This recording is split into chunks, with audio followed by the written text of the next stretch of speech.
Yan ang pinangako natin, no? About X-Corp concept.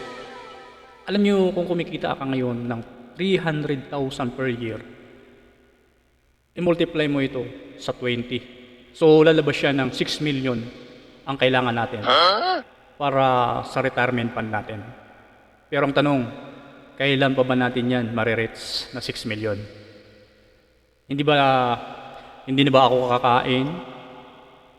Hindi ko na rin ba bibilhin yung mga needs ko? Ito yung mga bagay o hindi natin na-address at hindi na ituturo saan man sulok ng eskwelahan sa Pilipinas. Mabuti na lang may IMG na tumutulong sa mga kababayan natin abroad saan man sulok ng mundo. At dito ko rin naintindihan about X-Corp concept at ngayon sinishare ko rin sa team ko at sa mga kababayan natin. Lalo na kung breadwinner ka.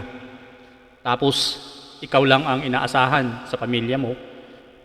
Sa'yo lahat nakaasa ang mga kapatid mo, magulang mo. So, you need to understand. Dahil sabi dito, every piso save is a piso decrease of your responsibility. Totoo naman. So, abangan mo sa susunod na mga video natin. Dahil ipapakita natin paano nagwo-work about X-Corp concept na sinishare ng mga big builder dito sa IMG.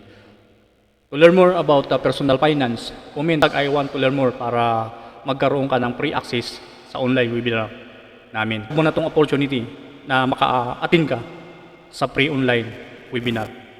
Let's go!